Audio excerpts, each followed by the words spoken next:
Somewhere along a dusty Montana highway, a Harley-Davidson rumbled against the endless stretch of road, carrying a woman who had spent her whole life running. She wasn't looking for a place to stay, she wasn't looking for him, but in the quiet town of Clearwater, where time moved slower and kindness was still currency.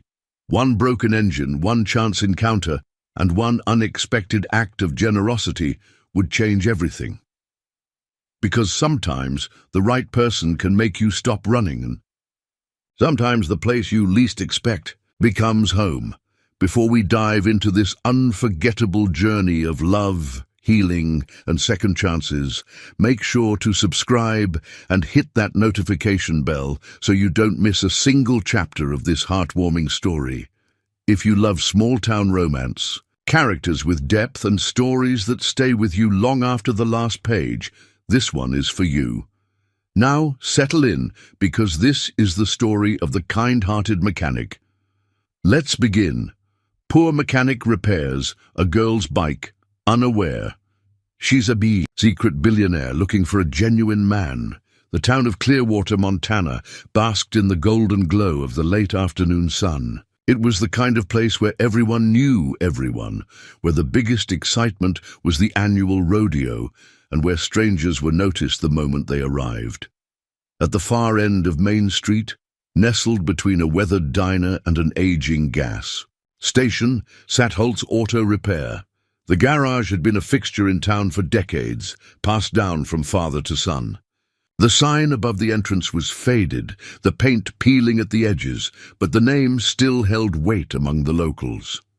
Inside the shop, Asher Holt was elbow-deep in the engine of an old Ford truck, the scent of motor oil thick in the air. His hands, calloused from years of labor, moved with practiced ease, tightening a bolt before he wiped the sweat from his brow. The world outside was quiet, just the distant hum of cicadas and the occasional truck rolling by. Then a new sound cut through the stillness. A Harley-Davidson struggling, its engine sputtering in protest before finally dying just outside the shop. Asher glanced up, his brow furrowing. A rider swung off the bike, removing a sleek black helmet to reveal chestnut waves of hair that tumbled past her shoulders. Even from a distance, there was something about her, an air of confidence mixed with exhaustion, as though she'd been running from something for a long time. She examined her bike with a sigh, brushing dust off her worn leather jacket before looking up. Her eyes, a striking shade of green, sharp and assessing, locked onto Asher's, and for a second he forgot what he was supposed to say. "You work here?" she asked, her voice smooth but edged with fatigue. "Yeah," Asher replied, stepping closer. "Looks like you've got some trouble." "You could say that." She sighed again and patted the fuel tank. "She's been giving me hell for the last 20 miles. Figured I'd push my luck and make it to the next town, but, well, here I am." Asher crouched beside the Harley, running a practiced hand along the frame before checking the exhaust. "You lost power on the highway?" "Yeah." Sputtering, then nothing. "Probably an ignition coil issue," he muttered, mostly to himself. He stood, wiping his hands on a rag. "I can take a look. Won't take long to diagnose, but if it's what I think, I'll need to order a part. Might take a day or two." The woman hesitated, then nodded. "All right. Guess I'm sticking around for a bit." She extended a hand. "Serafina, but most people call me Sarah." "Asher," he replied, shaking her hand. Her grip was firm, a little unexpected. There was strength there, a quiet resilience he didn't usually see in travelers passing through Clearwater. "You from around here?" he asked, as he wheeled the bike inside the shop. Sarah leaned against the doorway, watching him work. "Nope, just passing through." "Where to?" she smirked. "Haven't figured that out yet." Asher shot her a glance but didn't press. He knew better than to push for answers people weren't ready to give. Instead, he focused on the bike, moving with the kind of ease that came from years of fixing things. Sarah wandered the garage as he worked, her fingers grazing the edge of a well-worn toolbox. This place has been here a while, huh? My dad opened it when he got back from Vietnam, kept it running until he passed. Now it's just me." She paused, studying him. "That must be tough." Asher shrugged. "Some days more than others." A comfortable silence settled between them, punctuated only by the occasional clang of a wrench. "You ever worked on a bike before?" Asher asked after a moment. Sarah smirked. "A few. My dad used to tinker with them before." She stopped, then shook her head. "Let's just say I picked up a thing or two." Asher raised an eyebrow, but handed her a wrench. "Then you might as well make yourself useful." To his surprise, she didn't hesitate. She crouched beside the Harley and started working, moving with the precision of someone who knew what they were doing. It caught him off guard, but he didn't comment. Instead, they worked side by side, the hum of the radio filling the space. Between them, after a while, Sarah leaned back, wiping grease from her fingers. "So, do you fix bikes for free, or is this just my lucky day?" Asher smirked. "Depends on the person." "Ah, so I'm special." He met her gaze, something unspoken passing between them. "Maybe." She held his stare for a moment longer, before standing. "I owe you a drink, then." "Fair trade," Asher said, leaning against the workbench. Sarah reached for her helmet but hesitated. "Any recommendations?" "Jake's Tavern down the road. Good whiskey, terrible karaoke." She grinned. "Sounds like my kind of place." With that, she swung her leg over the Harley, giving him one last look before kicking the engine to life. This time, it purred beneath her like it should. "See you around, Asher?" And then she was gone, disappearing down the road, leaving only the scent of gasoline and something else Asher couldn't quite place. As he stood there, staring, after her, he had the strangest feeling that something had just changed, though he wasn't sure what. All he knew was that he wanted to see her again. Sarah hadn't planned on staying in Clearwater. She had stopped in plenty of towns like this before. Quiet places with diners serving bottomless coffee, dusty roads leading nowhere in particular, and people who lived simple, predictable lives. She usually fueled up, rested for a night, and moved on before sunrise. But as she rode down the dimly lit main road toward Jake's Tavern, she couldn't shake the feeling that this town was different. Or maybe it was him, Asher Holt. There was something about the mechanic with the steady hands and unreadable eyes that intrigued her. He hadn't asked why she was here, where she was going, or what she was running from. He had just helped without expectation or judgment, and she wasn't used to that. The neon sign outside Jake's Tavern flickered in protest, casting an orange glow onto the gravel parking lot. Inside, the place was exactly what she expected. Low ceilings, wooden bar stools that had seen better days, and a jukebox playing Johnny Cash. A few locals sat in booths, talking over beers, while an older man nursed a whiskey at the far end of the bar. Sarah made her way to the counter, sliding onto a stool. The bartender, a woman in her 50s with silver-streaked hair, eyed her with the kind of curiosity reserved for newcomers. "What'll it be?" "Whiskey." "Neat," the bartender smirked. "Not from around here, huh?" "That obvious?" She chuckled, pouring the drink. "You've got the look of a traveler." Sarah took a sip, the burn familiar and grounding. "Yeah, something like that." Before the bartender could pry further, the door swung open and Sarah knew, before even turning her head, that it was him. Asher walked in like he belonged there, which, she supposed, he did. He gave the bartender a nod, then spotted her and made his way over. "You weren't kidding," Sarah said as he took the seat beside her. "Good whiskey, terrible karaoke," Asher smirked. "Give it time. Someone's bound to butcher a song soon." The bartender slid him a beer without asking. Clearly he was a regular. "You're sticking around then?" he asked, taking a sip. "For now?" She swirled the whiskey in her glass, watching the amber liquid catch the light. "Bike's gotta get fixed, right?" "That's just an excuse." Sarah raised an eyebrow. "You think I need an excuse?" Asher leaned back against the bar, studying her.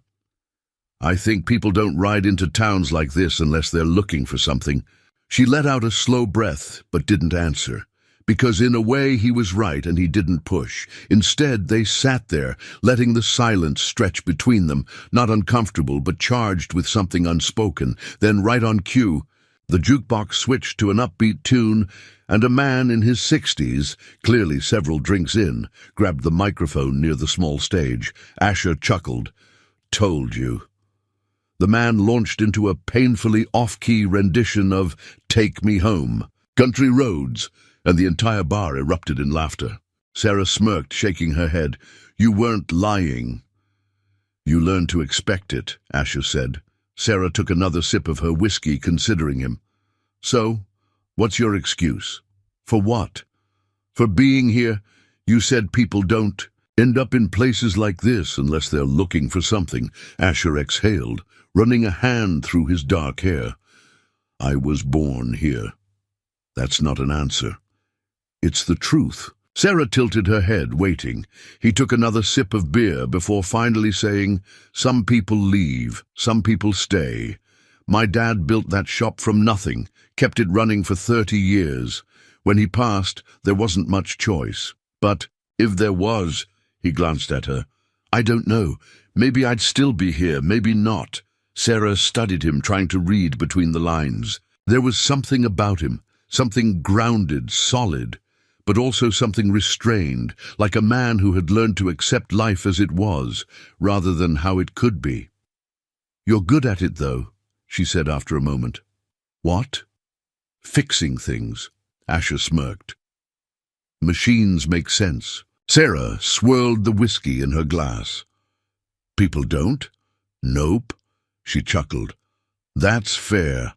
The night stretched on, easy conversation flowing between them. Sarah learned that Asher had been running the shop alone for the past 5 years, that he spent his free time restoring classic cars, that he preferred working with his hands to anything else. He, in turn, learned that she had been on the road for months, that she never stayed in one place for too long, that she wasn't in a rush to get anywhere. By the time they stepped outside, the air was crisp, the sky littered with stars.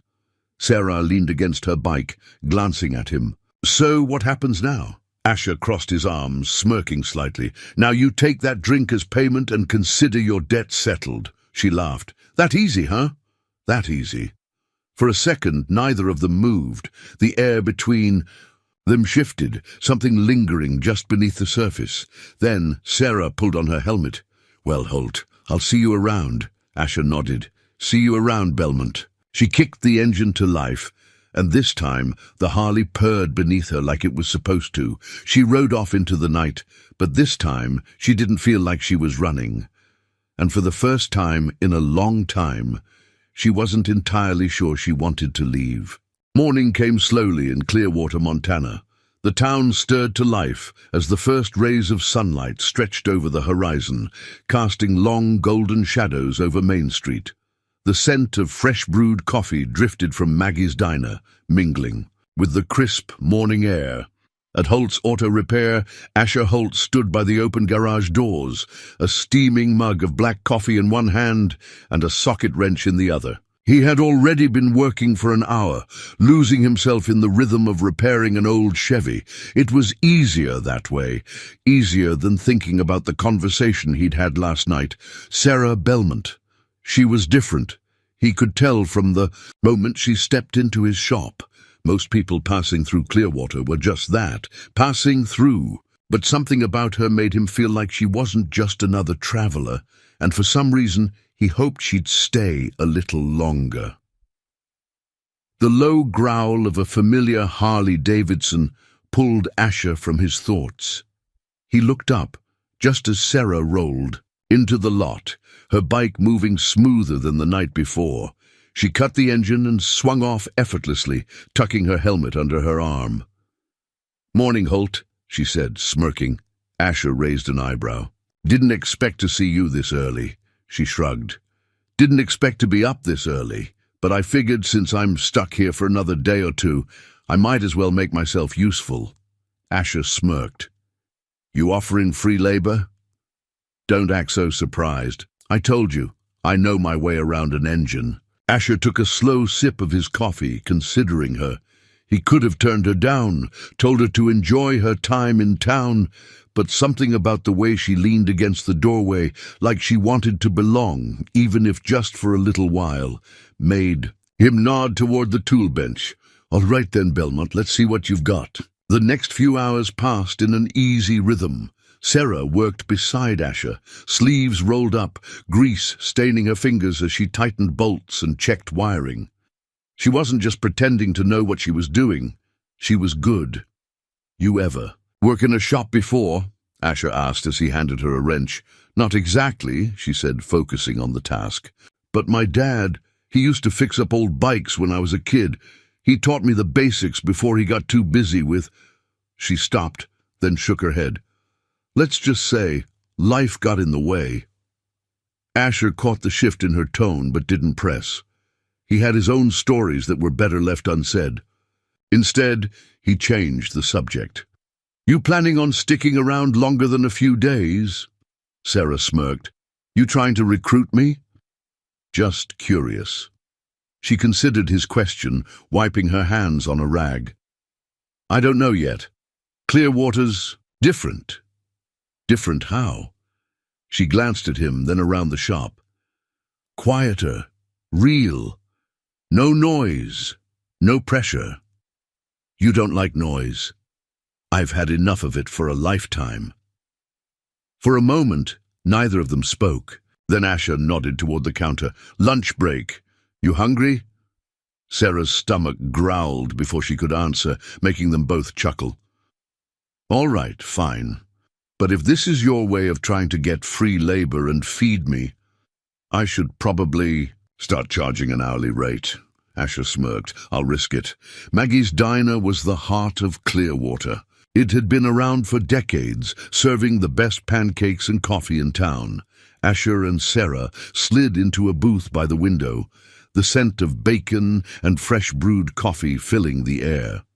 Maggie herself, a woman in her 60s with a warm smile and a no-nonsense attitude, appeared at their table.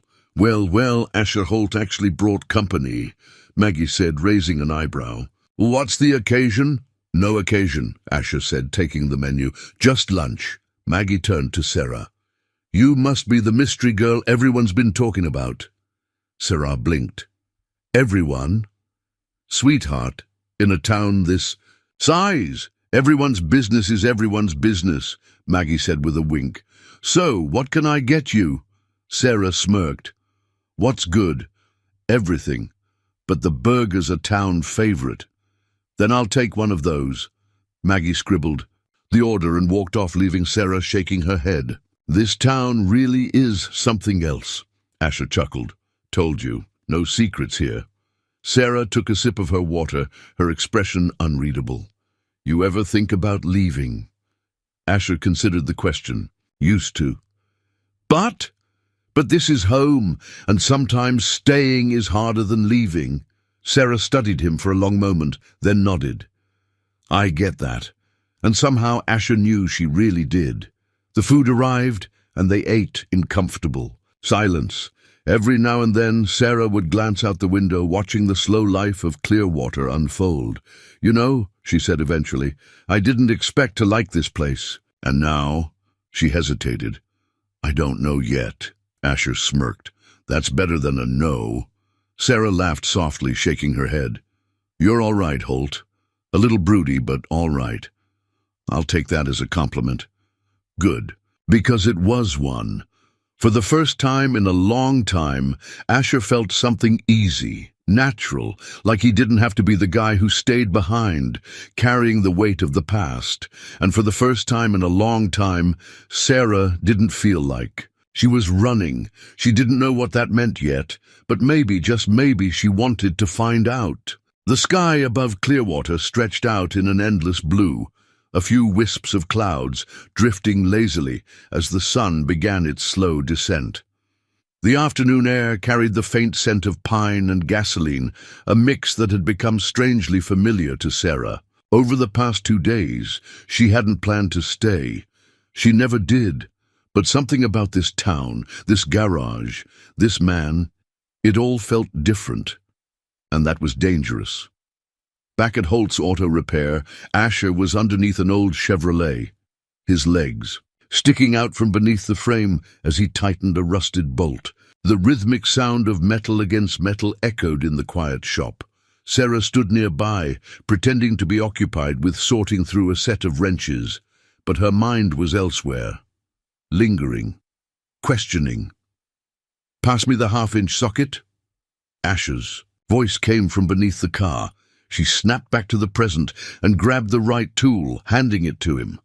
"You know, if this whole mechanic thing doesn't work out, you could start a business training psychic abilities." Asher slid out from under the truck, smirking as he wiped his hands on a rag. "You talk to someone long enough, you start to learn how they think." Sarah leaned against the workbench, watching him. "That's so." He nodded, tossing the wrench into the toolbox. "Like you don't stay in one place for too long." Her stomach twisted, but she kept her expression neutral. "And what makes you say that?" Asher shrugged, his piercing gaze steady. "People like to plant roots, but you keep one foot on the ground and one on the gas." Sarah forced a chuckle. "That's poetic, Holt. Just an observation." He tossed the rag onto the counter and leaned beside her. "You ever think about stopping?" The air between them shifted. Sarah swallowed, looking away. "Stopping's never really been my thing," she admitted. "Why not?" She hesitated, gripping the edge of the workbench. "Because stopping means you've got something to lose." Asher studied her for a long moment. "And that scares you?" Sarah exhaled, tilting her head toward him. "Doesn't it scare you?" He didn't answer right away. Instead, he picked up a wrench, running his fingers over the cool metal as if weighing his response. "Yeah," he said finally. "It does." And just like that, a quiet understanding settled between them. Later that evening, Asher and Sarah sat outside the garage, the air cool against their skin. The hum of crickets filled the silence between them. "Tell me about your dad," Sarah said suddenly. Asher glanced at her, surprised. "Why?" she shrugged. "Because people don't just stay in a town like this without a reason." Asher sighed, leaning forward, elbows on his knees. "He was a good man, hard-working, honest. He built this place from the ground up, worked his ass off to keep it running." Sarah listened quietly as he continued. "He always told me that fixing things wasn't just about making them run. It was about understanding what went wrong in the first place." He paused, his jaw tightening slightly. "When he got sick, I took over. Thought maybe I could fix it somehow, but..." He didn't need to finish the sentence. Sarah nodded. "I get that." Asher gave her a sideways glance. "Your dad, he teach you about bikes?" She smiled, but it didn't quite reach her eyes. "Yeah. When I was a kid, we used to work on them together. It was the only time he wasn't busy. With other things." "Other things?" Sarah hesitated. Then, with a sigh, she leaned back against the garage wall. "Meet Richard Belmont.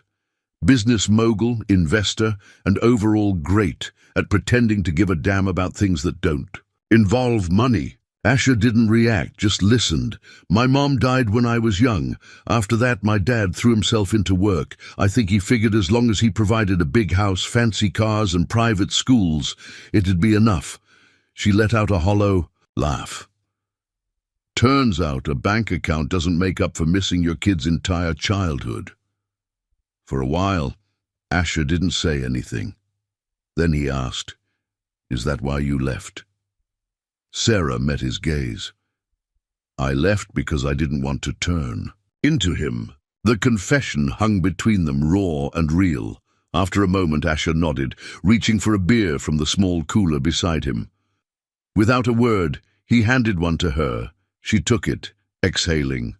"So, what's your excuse?" "For what?" "For staying." Asher twisted the cap off his beer. "Because someone has to." She frowned. "That's a terrible reason." He smirked. Maybe, but it's the truth. Sarah shook her head with a laugh. You ever thought about leaving? Asher took a slow zip. Yeah. And sometimes staying is the harder choice. Sarah studied him, something stirring in her chest. She wasn't used to people like him, people who didn't run. And the strangest part, she wasn't sure she wanted to run from him either. Asher leaned back, staring up at the sky. You sticking around tomorrow? Sarah exhaled. I don't know yet, but she did. She knew, because for the first time in a long time, she wasn't thinking about the next town, the next road, the next exit. For the first time in a long time, she was thinking about staying, and that terrified her. Clearwater came alive in ways Sarah hadn't expected. She had spent the past few days getting used to its slow, steady rhythm. The quiet mornings, the friendly nods from strangers, the way the town seemed to exhale at sunset. But today, everything felt different. The annual Fall Festival had transformed Main Street into something out of a postcard. Banners of deep orange and golden yellow stretched across lampposts, the air filled with the scent of caramel apples, kettle corn and wood smoke. Stalls lined the sidewalks selling homemade candles, knit scarves and baked goods. Families moved between them, laughter mixing with the lively strumming of a bluegrass band playing near the town square. Sarah had planned to keep her distance. She had spent years avoiding things like this, things that felt permanent, things that felt like belonging. But when Asher appeared at the garage that morning, leaning against the doorway with his arms crossed and an infuriatingly casual smirk, her fate had been sealed. You can't be in Clearwater during the Fall Festival and not go, he had said. I beg to differ, she had countered, arms crossed. He had just chuckled. Come on, Belmont, live a little. And damn it, she had. Agreed. Sarah wandered through the festival beside Asher, a warm cup of apple cider in her hands. She felt strangely out of place among the locals, people who had known each other their whole lives, people who weren't running, but she also didn't feel like leaving. That was new. You look like someone who hasn't been to a town fair. Since she was a kid, Asher observed, eyeing her as they passed a booth selling homemade pies. That obvious? She smirked. A little. She took a sip of her cider. I wasn't exactly the hometown festival type growing up. No? More like the business galas and silent auctions type. Asher made a face. That sounds awful. Oh, it was. He chuckled. I don't know. I can see it. Sarah Belmont, future CEO, wearing some ridiculous cocktail dress, shaking hands with men in overpriced suits. She gave him a deadpan stare. Careful, Holt. You're about to get cider. In your face, he raised his hands in surrender. Just saying. You've got the too cool for small-town fun vibe. Sarah rolled her eyes. And yet here I am. He tilted his head, studying her. Yeah, here you are. And for some reason, that made something tighten in her chest. They stopped near a booth where a little girl, no older than 6, struggled to fix the chain on her bike. She had tears in her big blue eyes, frustration clear on her tiny face. Before Sarah could react, Asher was already moving. Here, sweetheart, he said, crouching beside her. Let me take a look. The girl sniffled. It won't work. Sure it will, Asher said, his voice warm, steady. We just have to be patient. Sarah watched as he worked, his hands gentle as he fixed the chain, his voice soothing as he explained what he was doing. The girl watched in awe, sniffling less and less. There, Asher said a moment later, dusting his hands off. Good as new. The girl's face lit up. Really? Really? She grinned and threw her tiny arms around his neck. Thank you, mister, Asher chuckled, patting her back. Any time, kid. The girl's mother appeared, smiling gratefully. Thank you so much. She's been crying about that all afternoon. No problem at all, Asher replied, standing. As the mother and daughter walked off, Sarah found herself staring at him. What? He asked, noticing her expression. She shook her head, a small smile playing on her lips. Nothing, just, you surprise me, Holt, he smirked. Good or bad? She sipped her cider, still deciding. As the sun dipped lower in the sky, the festival lights flickered on, casting a warm glow over the streets. Sarah and Asher found themselves near the pumpkin patch, where a makeshift hay bale seating area had been set up. So, Asher said, leaning back against the bale, arms resting behind his head. What's next for you? She hesitated. You mean after my bike is fixed? Yeah. She exhaled slowly. Not sure. It wasn't a lie. For the first time in years, she didn't have a plan. She hesitated. I think I got tired of chasing something I couldn't name. Asher didn't say anything, just listened.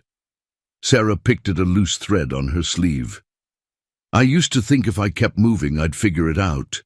But lately, don't know. She glanced at him, expecting judgment, but there was none, just quiet understanding. Maybe the answer isn't somewhere else, he said after a moment. Maybe it's just about stopping long enough to see what's in front of you. Something inside her twisted at that, because she knew. He wasn't just talking about her journey, he was talking about here, about them, and that scared the hell out of her. Asher stretched, standing. Come on. There's one more thing you have to do before I let you leave this festival. Sarah narrowed her eyes. I don't like the sound of that. He smirked, nodding toward the Ferris wheel at the far end of the festival grounds. Oh, hell no. Oh, hell yes, he countered. She crossed her arms. I don't do Ferris wheels. You do now. Why? Because I'm not letting you leave Clearwater without at least one cheesy small-town festival experience. She sighed dramatically, but let him lead the way. A few minutes later, they were at the top of the Ferris wheel, the town stretching out below them, bathed in the soft glow of festival lights. Sarah exhaled, something settling in her chest. This town, she murmured. What about it? Asher asked. She shook her head. It's dangerous. He raised an eyebrow. How so? She glanced at him. Because it makes me want to stay. And Asher, he just smiled. The festival had come and gone, leaving behind the lingering scent of caramel and the distant hum of memories carried on the crisp autumn air. Clearwater was settling back into its usual slow rhythm. But for Sarah, nothing felt quite the same. She had meant to leave by now. She always left. But here she was, still in this town, still waking up to the sound of Asher's garage door rolling open in the morning, still drinking coffee at Maggie's diner, still pretending she didn't notice how much she was starting to feel at home, and that was dangerous. Sarah pulled into Holt's Auto Repair early, the Harley rumbling beneath her before she cut the engine. She slid off the bike, tossing her helmet. Onto the nearest workbench, Asher barely glanced up from where he was under the hood of a battered Ford Bronco. You're getting predictable, she smirked, and here I thought you liked predictable. I do. He wiped his hands on a rag before leaning against the truck. I just didn't think you did. She shrugged. Guess I'm full of surprises. His gaze lingered on her, something unreadable in those deep-set eyes, but he didn't push. That was something she liked about him. He never asked for more than she was willing to give, but at the same time she could feel the unspoken words between them, the weight of something building, something neither of them had admitted yet. That afternoon, Asher surprised her. You ever been up to Blackwood Ridge? He asked casually as he wiped down a wrench. Sarah frowned. Can't say I have. Then let's fix that. A few minutes later, they were on their bikes, roaring down the highway toward the hills outside. Town. The wind bit at Sarah's skin, but she welcomed the rush. Riding always gave her clarity, the feeling of moving forward, of always having an escape. But today, she wasn't escaping anything. She was just with him. They stopped at a scenic overlook, the land stretching out below them in an endless sea of gold and green. The valley below was vast, untouched, the kind of place that made the world feel big and small all at once. Sarah climbed off her bike, crossing her arms as she gazed at the view. "Not bad, Holt," Asher smirked. "I have my moments." They stood there for a while, the silence easy between them. Then Asher broke it. "You're staying longer than you planned." It wasn't a question. Sarah swallowed, feeling the weight of his words. "I guess I am." He turned toward her, arms crossed, his expression unreadable. "You thinking of making it permanent?" Sarah let out a short laugh, shaking her head. "I don't do permanent." Asher studied her, his gaze steady. "Maybe you just haven't found the right place yet." She turned away, staring out at the valley. "Or maybe I was never meant to stay anywhere." He was quiet for a long time before he finally said, "That's a lonely way to live." The words hit her harder than she expected. She wasn't sure. Why? Maybe because he wasn't wrong. They rode back into town as the sun dipped behind the mountains, casting long shadows over Main Street. As they pulled up to the garage, Sarah swung off her bike, tension still coiled in her chest. Asher, ever observant, caught it immediately. "What's wrong?" he asked, voice low. Sarah exhaled sharply, running a hand through her hair. "Why do you care so much, Asher?" His brows furrowed. "What's that supposed to mean?" "I mean," she gestured vaguely, frustration bubbling to the surface. "Why do you act like where I go, what I do, matters to you?" Asher's jaw tightened. "Because it does." Sarah's heart pounded at the quiet force behind his words. "You don't even know me." "I know enough," he shot back. She let out a bitter laugh. "You think just because we've spent a few days fixing engines together, that means you understand me?" "I think I see you better than you want me to," he said evenly. And damn it, that scared her more than anything. Because what if he was right? What if he saw through the walls? She had spent years building. She shook her head, stepping back. "I should go." Asher's gaze darkened, but he nodded. "Yeah, maybe you should." And just like that, the thing between them, whatever it was, whatever it could have been, cracked. Sarah didn't leave Clearwater that night. She had meant to. But instead, she found herself sitting on the porch of her motel room, staring out at the darkened town, replaying Asher's words in her head. "That's a lonely way to live. Damn him for making her question everything she thought she knew about herself. Because the truth, the terrifying, undeniable truth, was that she had never felt less alone than she did with him, and she had no idea what to do about that. Sarah had spent years perfecting the art of disappearing. It was easy. Pack up, hit the road, and never look back. Never stay long enough for anyone to ask too many questions. Never let anyone close enough to see the cracks. But Clearwater had ruined that, because now, for the first time in years, she didn't want to leave, and that scared her more than anything.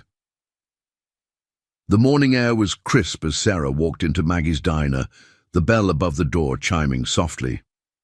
She had barely slept, her mind tangled in thoughts of Asher, of their fight, of the things she hadn't wanted to hear but couldn't ignore. Maggie, ever perceptive, gave her a knowing look from behind the counter. "Rough night, sweetheart." Sarah slid onto a stool, sighing. "Something like that." Maggie poured her a cup of coffee, leaning on the counter. "You want to talk about it?" Sarah hesitated. Then with a humorless chuckle she said, "Hypothetically speaking, what would you do if you found yourself wanting to stay somewhere when you know you're not supposed to?" Maggie tilted her head, considering her. "Well, that depends." "Who told you you're not supposed to stay?" Sarah didn't answer. Maggie smirked. "Thought so." Before Sarah could respond, the diner door swung open, and the easy warmth she had begun to feel shattered. Because standing there, looking like he had stepped out of another world, was Logan Whitmore, her father's personal assistant. And that could only mean one thing. Her cover was blown. Sarah felt her stomach twist as Logan strode toward her, his expensive loafers clicking against the tiled floor. "I finally found you," he said, his voice smooth but edged with irritation. "Do you have any idea how long I've been looking?" Sarah clenched her jaw. Not long enough, apparently. Maggie, sensing the shift in the air, took a step back. "Everything all right here?" Sarah forced a tight smile. "Yeah, just an unexpected guest." Logan sighed, sliding into the stool beside her.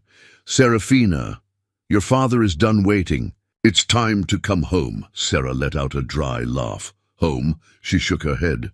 "I don't have a home, Logan. Just places I used to be." "You have responsibilities," he pressed, lowering his voice. "The company, the estate." "I don't want the company," she snapped, her voice sharper than she intended. "I never did." Logan sighed, rubbing his temple. "You're making this harder than it has to be. You know how your father is. The longer you stay off the grid, the worse this gets." Sarah exhaled, forcing herself to stay calm. "I'm not a child. He can't force me to do anything." Logan's expression softened just slightly. "No, but you and I both know he won't stop." She hated that he was right. And what was worse, Asher was going to find out. It didn't take long for news to spread in Clearwater. By the time Sarah walked into Holt's Auto Repair, Asher was already standing outside, arms crossed, his expression unreadable. She braced herself. "So, I'm guessing you heard?" Asher nodded. "Someone in town recognized your last name. Didn't take much digging." Sarah sighed. "I wanted to tell you." "Did you?" His voice was calm, but there was an edge to it. Something just beneath the surface. She swallowed. "I didn't lie to you, Asher. I just didn't tell you everything." He exhaled, shaking his head. "You're a Belmont, Sarah. Your family owns half of Manhattan." "And I walked away from all of it," she said quickly. "I didn't want that life." Asher's jaw tightened. "You didn't think that was something I should know?" Sarah hesitated.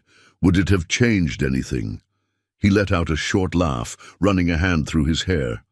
"Are you serious?" "Yeah, Sarah, it might have." Silence stretched between them. Sarah clenched her fists. "I was never pretending with you. Everything here, it was real." Asher held her gaze for a long moment.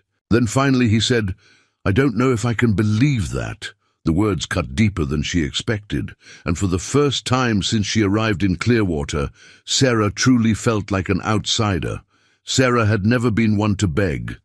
So when she turned to leave, she didn't stop, didn't look back, didn't let herself feel the ache blooming in her chest. Asher didn't stop her, and that hurt the most. That night, as Sarah packed her bag, she thought about all the things she wanted to say. That Clearwater had felt like home in a way no other place had, that Asher had made her feel seen, maybe for the first time in her life, that she wasn't ready to leave, but she had spent her whole life running, and she didn't know how to stop now. So she threw her bag over her shoulder, grabbed her keys, and stepped outside into the cold night. Because maybe leaving was easier than facing the truth. Maybe it always had been. The neon glow of Clearwater's only motel flickered against the cold night air. Sarah sat on the edge of the bed, duffel bag packed at her feet, the weight of the past hour pressing down on her like a stone. She had spent years learning how to walk away. So why was it so damn hard this time? Her hands tightened into fists as she stared at her keys on the nightstand, the glint of metal catching the dim motel light. One turn, one highway, and she'd be gone. But she didn't move, because, for the first time in her life, she wasn't sure she wanted to run. Across town, Asher Holt sat alone in his garage, a beer bottle in one hand. His thoughts tangled in knots. He should have seen it coming. People like Sarah, they didn't stay. She had been a hurricane from the start, crashing into his life, turning everything upside down. And now, just as suddenly, she was gone. And it shouldn't have hurt this much, but it did. The shop felt too quiet without her smart remarks, without the sound of her boots against the concrete, without the way she'd roll her eyes, but secretly enjoy working on an engine beside him. And damn it, he missed her already. But missing her didn't change the truth. She had lied. Or maybe not. Lied, but she hadn't trusted him enough to tell him the truth, and that stung more than anything. The clock ticked past midnight. Sarah sat motionless, staring at her reflection in the motel window, her breath fogging up the glass. Her whole life. She had convinced herself that staying meant losing herself, that standing still meant getting trapped. But was that true? Because right now, leaving didn't feel like freedom. It felt like losing something important, maybe even the most important thing. She exhaled sharply and grabbed her keys. And then, before she could second-guess herself, she walked out the door, not toward the highway, but back toward him. By the time she reached the garage, the night had turned stormy, a cold wind kicking up dust as she stepped into the dim glow of the shop. Lights. Asher was still there, standing near the workbench, his back to her. She hesitated in the doorway, watching him. He knew she was there. She could tell by the way his shoulders tensed, by the way his hands curled slightly against the edge of the workbench.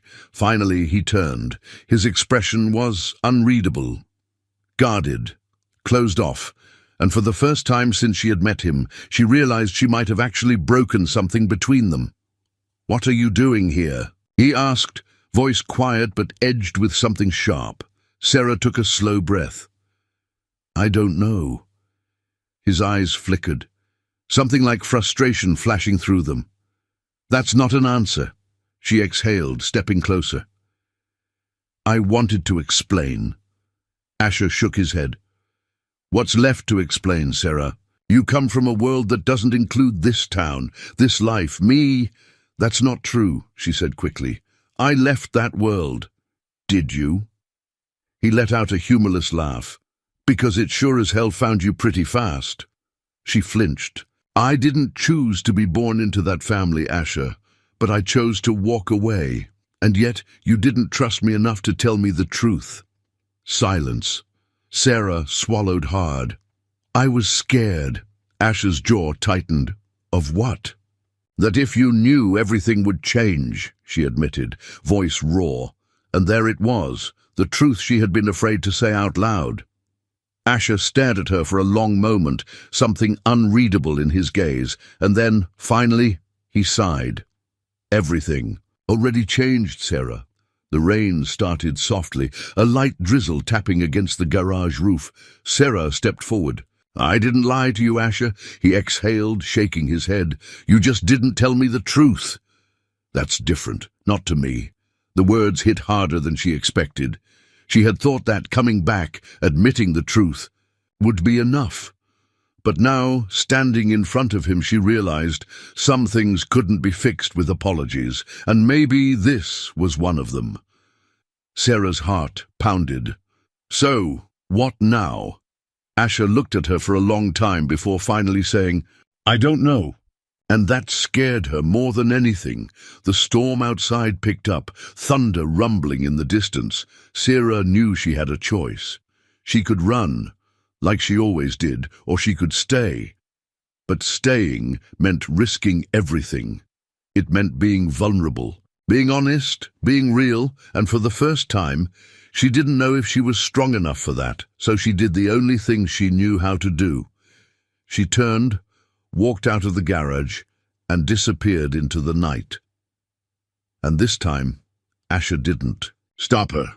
The rain had turned into a full-blown storm by the time Sarah reached her motel. Fat raindrops pelted the pavement, washing away the dust of Clearwater, but it couldn't wash away the ache in her chest. Her soaked jacket clung to her skin as she unlocked the door and stepped inside, her fingers trembling, not from the cold, but from the words she and Asher had exchanged. "You didn't trust me." His voice still echoed in her mind. She stripped off her wet clothes, tossing them aside, and sank onto the edge of the bed. The room was dim, the only sound the distant rumble of thunder and the steady drip of rain against the window. She had spent her whole life avoiding attachments, believing that standing still meant getting trapped. But Asher, he had made her. He questioned all of that, and now she had ruined everything. Asher stood in the open doorway of the garage, watching the storm rage on. The shop lights cast long shadows across the concrete floor, but the emptiness felt different tonight. He had spent the past few years avoiding complications, focusing on his work, keeping things simple. Then she had walked in, challenging everything he thought he wanted, and now she was gone, again. He ran a hand through his damp hair, letting out a slow breath.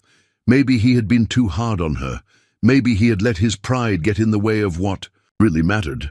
But trust, it wasn't something he gave easily. And finding out who she really was, from someone else, had shaken him more than he wanted to admit. He had thought she was different, but was she? The storm outside roared, but inside, Asher had never felt quieter. The first crack of lightning split. The sky followed almost immediately by a blackout. The entire street went dark, Maggie's diner, the motel, even Holt's garage. Then the siren started. Asher's head snapped up. He tossed his beer onto the workbench, already grabbing his jacket as he stepped outside. From across town, he could see smoke rising, thick and dark against the rain-heavy sky. Something was on fire. Sarah had barely moved from her spot on the bed when she heard the distant wail of sirens. She sat up, heart pounding, then she saw it. Through the rain-streaked window, a thick column of smoke curling into the night sky. Her pulse kicked up. She was already grabbing her jacket before her mind had fully processed it. Please don't let it be the garage. The thought repeated itself as she rushed out into the storm, her boots splashing through puddles. The cold rain stung her skin, but she barely felt it. The streets were chaotic, people running toward the fire, shouting. Then she heard someone say it. "It's Mrs. Thompson's place." Sarah knew the name. Mrs. Thompson owned the small bookstore on Main Street, the one tucked between the post office and the antique shop. She was in her 70s, a woman with kind eyes and a habit of giving free books to kids who couldn't afford them. And now her shop, and the apartment above it, was burning.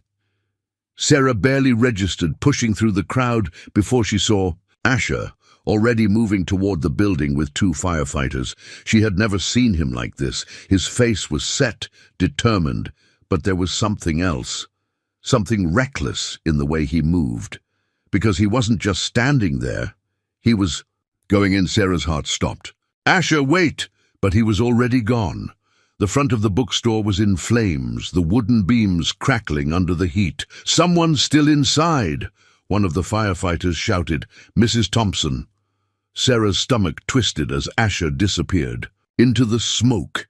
She couldn't just stand there. Without thinking, she ran after him. The heat was suffocating. Sarah pushed forward, coughing as smoke clawed at her throat. Through the haze, she could make out Asher, already helping Mrs. Thompson down the stairs. Her frail frame sagged against him, too weak to walk on her own. Sarah rushed forward, grabbing the older woman's other arm. "We've got you!" Asher's gaze snapped to her, disbelief flashing in his eyes. "What the hell are you doing?" "Saving your ass," she shot back, tightening her grip on Mrs. Thompson. "Now move!" They stumbled toward the exit as the fire roared louder behind them. The moment they burst outside, hands grabbed them, helping Mrs. Thompson to safety. Sarah barely had time to catch her breath before Asher turned on her. "Are you insane?" he demanded, his voice rough from smoke. She coughed, trying to catch her breath. "You went in first." "That's different," she scoffed. "How?" "Because I don't run into burning buildings when I have other options." She met his glare with one of her own. "And what if you didn't make it out?" His jaw clenched. "Then at least it would have been my choice." Sarah's heart pounded. "And maybe it was mine too." The words hung between them, heavy and undeniably real. The adrenaline was still rushing through her veins, but it wasn't just from the fire. It was from him, from how close they were standing, from the way his eyes searched hers like he was trying to figure her out all over again. For the first time since she'd met him, she wasn't scared of running. She was scared of staying, because staying meant feeling, and feeling meant risking everything. She opened her mouth, but before she could speak, Asher exhaled sharply and ran a hand through his hair, stepping back. Sarah. He shook his head. I don't know what you want. Neither did she, but she knew one thing. She wanted him, and this town, and this life. But wanting and choosing weren't the same thing, and she had no idea if she was brave enough to make the right choice. The scent of smoke and rain still lingered in the air the next morning. Clearwater had settled into a quiet hum after the chaos of the fire. The sky was grey, the streets damp, and though the flames had been extinguished, the remnants of the bookstore, the blackened beams, the crumbling facade, stood as a stark reminder of what had almost been lost. Sarah sat on the steps outside Maggie's diner, a steaming cup of coffee in her hands, watching as life in town slowly returned to normal. But inside, nothing felt normal, because for the first time since she had arrived in Clearwater, she wasn't thinking about leaving. She was thinking about staying, and that scared her more than anything. The bell above the diner door jingled, and Sarah didn't need to look up to know who it was. She felt him before she saw him. Asher. He sat down beside her, silent for a moment. She could feel the tension in the space between them, a weight neither of them knew how to lift. Finally, he spoke. Mrs. Thompson's gonna be okay. Sarah nodded, taking a sip of her coffee. I'm glad. Asher leaned forward, resting his forearms on his knees. Oh, they're already talking about rebuilding the bookstore. Whole towns chipping in. Sarah glanced at him. You're helping? He smirked slightly. Wouldn't feel right not to. That was Asher, always fixing things. But what about them? Could that be fixed too? She took a deep breath. About last night, you scared the hell out of me, Sarah. His voice was quieter than she expected. She turned to face him fully, her fingers tightening around the warm ceramic mug. I couldn't just stand there and do nothing. I get that, he said, running a hand through his hair. But when I saw you run in after me, He shook his head. I don't know what I would have done if something happened to you. Sarah's chest tightened. You didn't hesitate. You went straight in, he exhaled. That's different. She tilted her head. Why? His jaw tensed, his fingers clenching against his knees. Because I've already lost people, Sarah. I didn't want to lose you, too. The words hit her like a punch to the ribs. He looked away, his expression guarded, but she could see it. The fear, the vulnerability he tried so hard to hide. This wasn't just about the fire. This was about them. And finally, Sarah understood. She set her coffee down, turning toward him. Asher, I know I messed up. I should have told you who I was from the start. But I swear, everything I felt here was real. He didn't say anything, but he didn't look away either.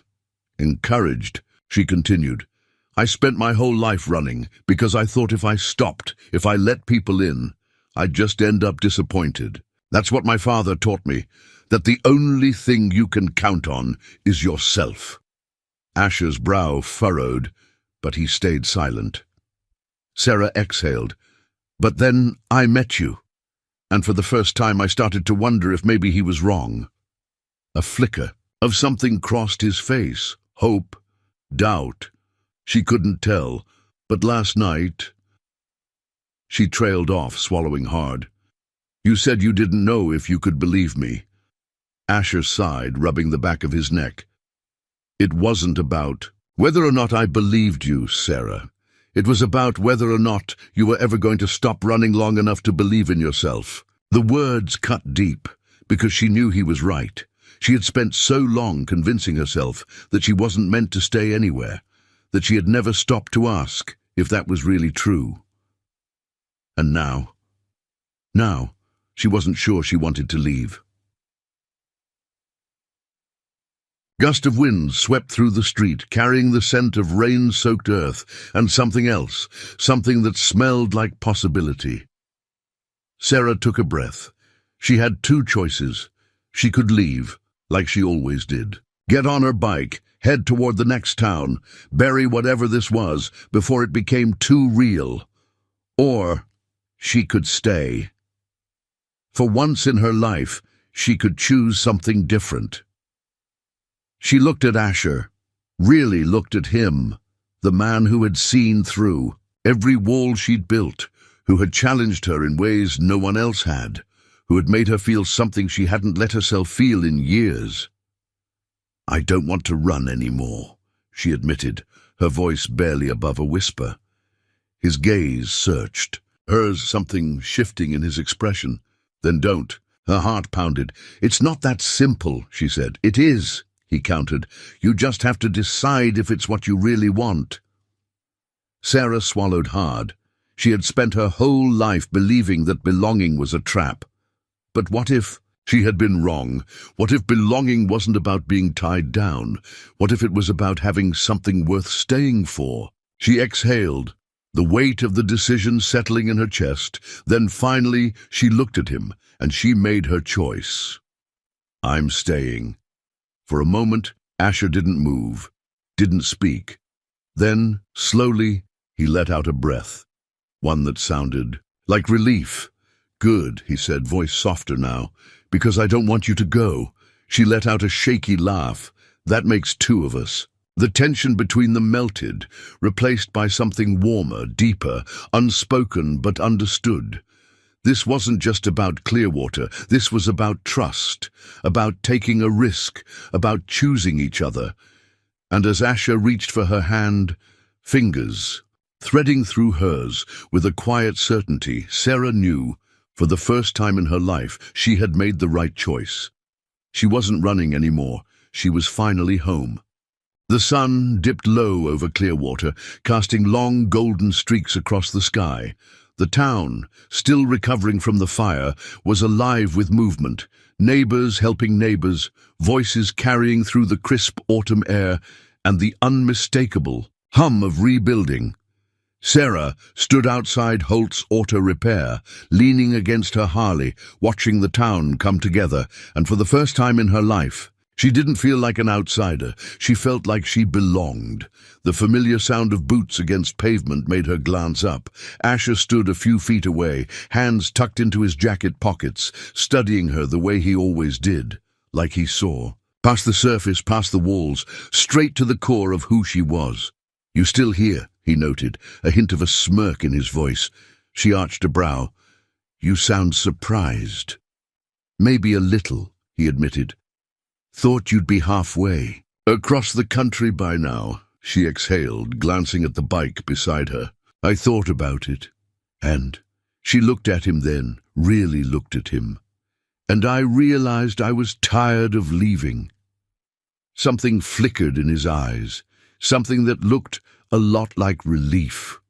"So, what does that mean?" he asked, voice quieter now. Sarah took a step closer. "It means I want to stay." The words settled between them, heavier than the cool evening air. She had never said those words before, not to anyone, not about anywhere. But saying them now, to him, it felt right. Asher let out a slow breath, shaking his head with a small chuckle. "You're really full of surprises, Belmont," Sarah smirked. "You're just figuring that out." He huffed a quiet laugh, then took a step toward her, closing the space between them. His hands were rough and warm when they found hers, fingers threading through hers like they had always belonged there. "I'm glad you stayed," he admitted. Sarah squeezed his hand. "Me too." The following weeks were a whirlwind of change. The town came together to rebuild Mrs. Thompson's bookstore, raising donations, volunteering hours, making sure that one of Clearwater's oldest landmarks would stand again. And Asher, he wasn't just fixing cars anymore. He was fixing something bigger, helping rebuild the heart of the town, one brick, one beam, one moment at a time. And Sarah, she stayed. She didn't just linger. She rooted herself. At first, she helped out at the garage, pretending it was just temporary, just until she figured out her next step. But the more time she spent in that old shop, working alongside Asher, feeling the warmth of the community, the more she realized she didn't need a next step. She had already found it. One evening, as the last of the sun faded behind the mountains, Asher and Sarah sat outside the garage, 2 beers resting between them, their hands loosely linked. "You ever regret staying?" Asher asked, his voice low, almost hesitant. Sarah turned to him, lips curving. Not for a second. His gaze softened. Even when things slow down, when it's not all festival lights and excitement, she laughed. Asher, my life has been nothing but running and excitement. This? She gestured to the quiet street. To the garage, to the life she had started building here. This is the first thing that's ever felt real. He was quiet for a moment, then he nodded, as if finally accepting that she meant it, that she wasn't going anywhere. And then, in the warm glow of the garage lights, Asher leaned in, pressing a slow, lingering kiss to her lips. It wasn't rushed. It wasn't fleeting. It was steady, certain, just like them. Months later, winter settled over Clearwater, the first snowfall dusting the rooftops, the holiday lights twinkling along Main Street. Sarah stood outside the garage, watching as Asher worked beneath the hood of an old Mustang. It was a quiet, ordinary moment, and yet it was everything. She stepped forward, wrapping her arms around his waist from behind, resting her chin on his shoulder. Asher chuckled, wiping his hands on a rag. "You're getting sentimental on me, Belmont." Smiled against his jacket. "You're rubbing off on me, Holt." He turned in her arms, pulling her closer. "Yeah?" She nodded. "Yeah." And this time, there was no hesitation, no fear, no urge to run, because she had already made her choice, and she wasn't going anywhere. Not now, not ever. Wow, what a journey. Sarah and Asher's story is one of love, redemption, and finding a place to belong. But now I'd love to hear from you. Where are you watching from? Are you from a small town like Clearwater, or do you love the idea of escaping to one? Let me know in the comments below. I read every single one. And if you enjoyed this story, don't forget to subscribe and hit that notification bell so you never miss another heartwarming tale like this. Your support helps keep these stories coming, and I truly appreciate every single one of you who takes the time to listen, watch, and engage. Thank you for being here, and I'll see you in the next story.